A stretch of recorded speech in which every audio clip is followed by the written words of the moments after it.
What's crack-a-lackin', everybody? Welcome back to the Back on Track podcast. My name is Beckett. My name is Alex. And my name is Kage. And thank you for listening to this nice, wonderful third episode installment. Yes, the third. Before we get started, a message from our non-existent sponsor, because we don't have a sponsor yet. Now getting into our weekly events, COVID vaccine is being pushed hard. What are we putting in our bodies, guys? I don't know, man, but a typical vaccine gets 5 to 10 years of study before it gets implemented. Mm-hmm. Well, this one had less than a year. So you have to figure there could be something wrong with it. There was a study saying 37% of health workers had side effects after their second dose. Listen, I'm not going to take it. I don't think you guys are either. Not for a while, at least. Not for a long time. I feel very healthy. You know, and I feel like if I got corona, I would probably recover very fast.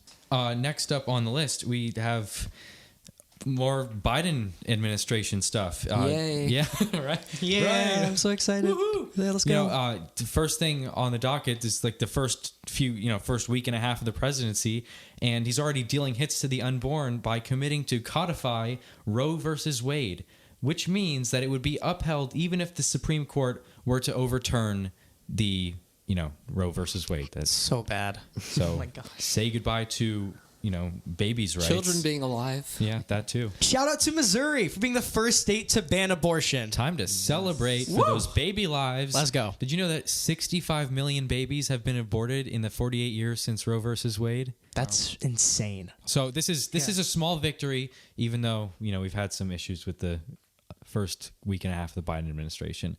Mm-hmm. Next thing up, Democrats continue to push for unity. Now, is that real unity or is that fake unity to get votes? Right.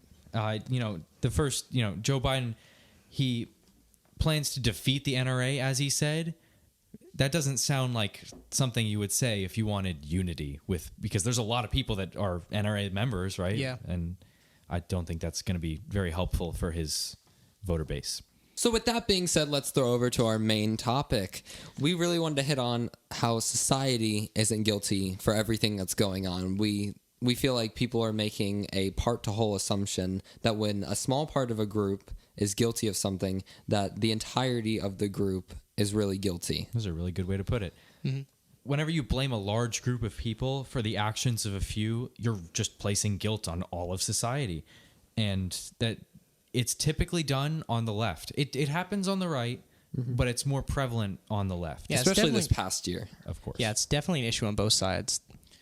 Yeah, so this whole idea really reminds me of Ronald Reagan's quote when he said, quote, "We must reject the idea that every time a law is broken, society is guilty rather than the lawbreaker. It is time to restore the American precept that each individual is accountable for his actions." Once again, Ronald Reagan comes in with the bomb quotes, man. Yeah, dude, he has so many good quotes, dude. Who's like, well, he was an actor. He was an actor, yes. For example, one of these things that people keep on saying is like, systemic racism, for example. When they have a few racist people do a few racist things, suddenly white people are now racist. The entirety of white people. All of them. That's If like you're a really- white, you're racist. It's a really big generalization there. Very big.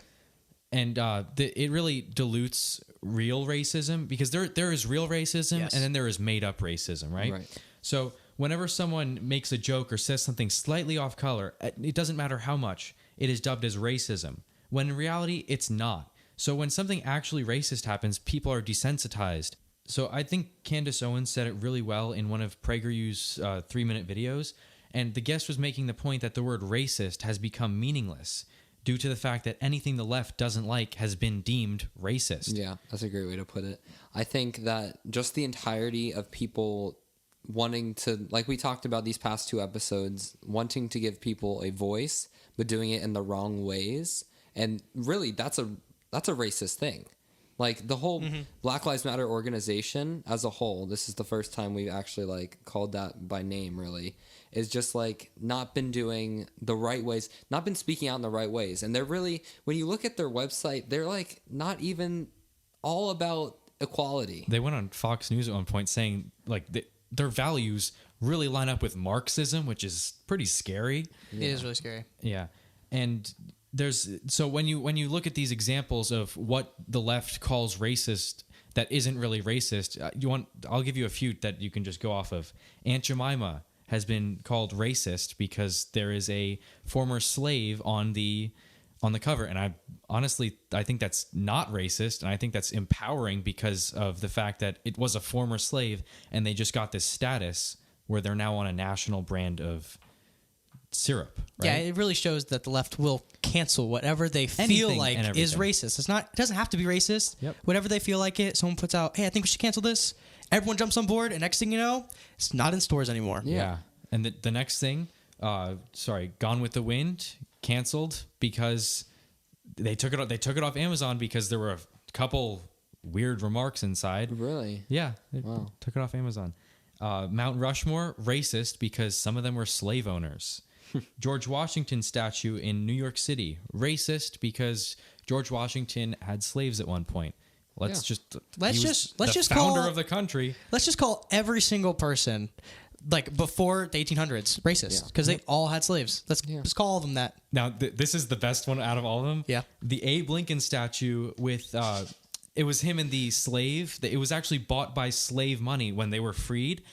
They wanted to tear it down because of it being racist. It was Abraham Lincoln. Paid for Remember the by 13th slaves. Amendment? Oh my goodness. It hurts my head to think about this. Paid for not just by slaves, specifically black slaves. Yeah. Yeah. So I think we'd all agree that America has improved. America, at one point, most people in America, I feel like, owned slaves at one point. Yeah. And it was like, it was considered more of you didn't necessarily have to be wealthy to own slaves. It was just something that you would own. And a lot of slave owners were great people. And they would, like, George Washington, he didn't beat his slaves. Like, he would... Right. Let's not take this out of context. Yeah. They weren't abusive to their slaves. Right.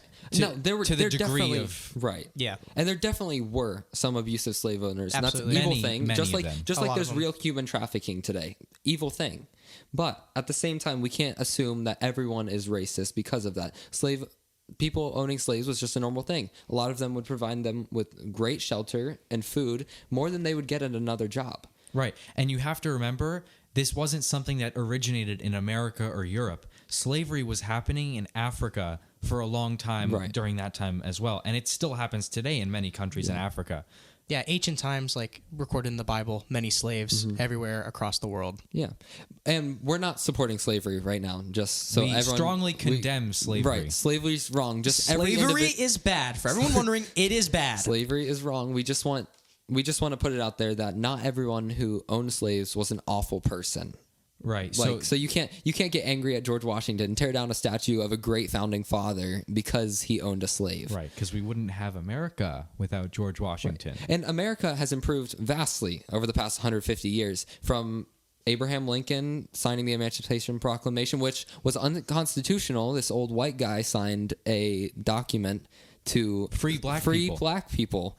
You don't hear about that a lot these days. And also, Martin Luther King Jr. and the Civil Rights Movement, great movement. That's something that really took a step up in our country. And that wasn't even like, he didn't change anything legally. He changed how we think, and Right. which was really important. And I think that's almost as important as changing things absolutely. legally. Yeah, very true. And really, changing things legally is only because people have changed mentally. Whatever we have in our mental state and people don't feel secure enough, that's when it gets changed legally. It's when we don't feel like our rights are secure enough. That's why the Constitution was written. That's why there were amendments added to it, because we needed to secure the freedoms. In the Constitution, the original without the amendments, And then make changes as right. we are ideology. Right. We've made Nice job, Alex. We've made 27 Butchered that significant changes to the Constitution, and really just establishing what was already there in the 27 amendments over the past 200 years. And it's been great. Right. Yeah. That's we have one of the oldest founding documents that we still run our country based on our founding documents, the Constitution. We don't run it based on off of the Declaration of Independence, but we look at that, as a kind of moral guide. Yeah, it's a very important document that we Right. have. So, and I think it's important that we still look at our old values, but still maintain them up to today's current, times with our amendments. Right. So I think looking at all of that, we can almost definitively say that America as a whole is not racist. I mean, there's one thing that always gets me. Racism does not elect a black president. And remember, we had a black president for 8 years. He got elected twice. Yes, Not one twice. time, 2 times. So I think the idea that we're all racist I think that's kind of just something we have to throw out the window. Yeah. And there are racists out there, for sure. Of course. Yeah. There's But always going to be that small number of people, Right. but that does not make up Because the majority. There's evil people. And they think they're better than everyone else. Yeah, evil people are going to exist no matter what. No matter how long the world continues, there are going to be evil people who believe in racism. But is that the majority of people in America? No.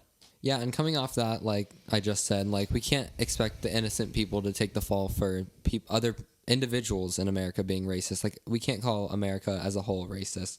And so like as a country, the movement should be to help each other in the country, to condemn evil where there is evil and establish justice where there needs to be justice established. And really that's everywhere. We need justice in every circumstance. But we're not always going to get it. And so that's something we have to accept, but we can still speak out in ways that aren't lashing out at every single person. Because there are people who agree with you, who are taking like, I agree. There's racism. I think it's awful. I think, yes, everyone should be treated as an equal individual. Mm-hmm. But the fact that you're calling me because I'm a white conservative, you're calling me racist, and I agree with you 100% that we need to end racism. We need to bring it back to what the founding fathers wanted when they said all men are created equal. Right. You can't just call people racist because they're different than you. That's a little racist, actually. If you think about it. Yeah, racism on its own is it's disgusting. Yes. We do not support that whatsoever. We denounce that if this comes out legally. And, continuing off of that, there's been a lot of controversy about whether or not Donald Trump is racist because, news media and the left, they really like to just play on that and just say... Yeah, really hasn't been a question. It's been Donald Trump is racist, not whether or not he's racist. With or without evidence, they just blurt it out. So the problem is, for the first time in a long time, a president was elected who was never a politician. And politicians hate that he was never a politician. Right. He was an outsider and he was anti-establishment, which, as we spoke in our last episode, establishment is Democrats and Republicans. It's all no good. Yeah. And I think that really terrified the left. So they just slandered him and called him racist in the hopes that he would go away. Spoiler alert, he didn't go away. Right. We had 4 years of him, and it's looking like we're going to have more years of Trump at some point in the future. But so Trump's not a racist, despite what big media will like to tell you. Like, that's just a fact. And really, I think Charlie Kirk said it best. He said, only in America could a president achieve the lowest ever black and Hispanic unemployment, have black business startups skyrocket 400%, see wages go up for black workers, advocate for prison reform, pardon wrongfully convicted people of color, and still be called a racist. And I think while this is not at all funny, I laugh every single time I hear this statistic. The fact that he's getting called racist by the very people that he's defended. He's given up so much for these people, and he's just being constantly attacked. Trump has spent so much time working specifically for the black community, and yet under the influence of big media, they're still calling him racist. Yeah, it's really convenient. Oh, wait a minute. Hold on a second. Let me check my notes here. Wait, this guy's racist, but he helped black people? So that doesn't check out. Yeah, that doesn't check out at all. And if someone should be called racist, it should be the person that said people, quote, ain't black, end quote, if they're undecided between voting red or blue. Yeah, and remember, we're talking about Joe Biden right now, who also said that he didn't want his kids to grow up in a, quote, racial jungle, end quote, when they were talking about desegregating schools. Yeah. Yeah, that's crazy. So I think the question that comes to surface now is, do we need to try extra hard not to be racist? I think what we're doing right now is good.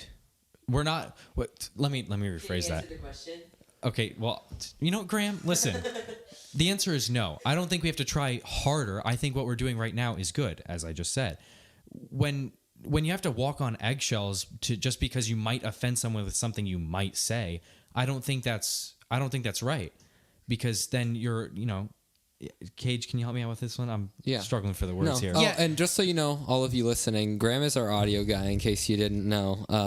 Just in case that was out of context. I'm not talking to a ghost. Yeah, I would say, talking about what you were talking about, I would say that it brings up calling all conservatives racist, which is calling the 74 million Americans who voted for Donald Trump racist. Because it's not 74 million Caucasians voted for Donald Trump. There were Hispanics, there were black people, there were people of both genders, all that. Right, yeah. Yeah. So I think transitioning now, out of that question, just wrapping this segment up really, we can't assume that racism is ever going to stop, because just like there's not ever going to be a complete elimination of murders, there's not going to be complete elimination of racism. Right. Both of those things are evil. I mean, if you look in the Bible, God specifically says that treating other people with hate or contempt or stuff like that is against what God wants. Mm-hmm. Both of those things, murder and racism. Yeah, there's not justification for either. Of course, right. So America, when you look at America as a whole, it's an amazing place where people can live in freedom no matter their race, gender, or religion. Right. And we've established laws, unnecessary, really I say unnecessary, but necessary now, laws to protect these freedoms, and really hitting on our freedom of speech again. This is just an incredible freedom that people try to ruin by twisting others' minds into playing victim, and in this case, race. Mm-hmm. Just the whole... Really, all of last year, it was really a big deal. Yeah. And I think trying to stop all racism is just like trying to end all murder. Remember, we spoke, both of those are evil. The problem is trying to stop all of both of those is utopianism, and it's not realistic. It just can't work. You can never get rid of all murder, just like you can never get rid of all racism, because people are variables. People change, and people are wild cards, if you will. And now for the newest segment. We're answering your questions. All right, so let's get to the very first question. So I understand you believe that Trump getting banned was an obstruction of the Freedom of Speech Amendment, but why? So we've actually gotten this question a few times in our DMs and on our email, so I think you should take this one, Beckett. So yeah, Trump getting banned from social media platforms technically isn't an obstruction of the Constitution, but we feel that it's really a wrong thing to do to silence anyone when you're this big of a platform. Because it's very different from government interfering with a small private business or anything like that. And the government hasn't interfered. We want to make that clear. The government has not interfered with the private business of Twitter, Facebook, or Instagram. But they have interfered with small businesses regarding Corona and shutdowns and stuff. Yeah. Right. And we believe that there should also be regulation on big businesses like Twitter so that stuff like this doesn't happen, because it's an indirect infringement on the First Amendment, I believe. Yeah. So to answer your question, Trump getting banned wasn't really an exception of freedom necessarily, but it really limits his freedom of speech, considering his massive following on there. And we just don't feel like morally that's a right thing to do. We had someone text us directly actually about this, and we answered them with basically the same thing. Like, it's not, we agree that government shouldn't interfere with private business, but there's nothing really you can do about that. Well, that was the only question we got. We would like to keep doing this this question segment in the future. So remember, submit all of your questions. You can DM us at Back on Track Podcast on Instagram, or send us an email at info@backontrack.com. And we'd like to thank you for listening. And you can join us every single Tuesday at 10 a.m. Eastern Time. Also, make sure to check out our YouTube channel. We're climbing in subscribers. We're still trying to grow. Also, check out our Instagram. Make sure to follow and like all of our posts. Our graphic designer works very hard on those. Thank you very much, Thank you, Emily. She was also the voice you heard earlier asking the question. Make sure to like, follow, and subscribe. Thank you so much for listening. This is Back on Track, signing off. See you next week!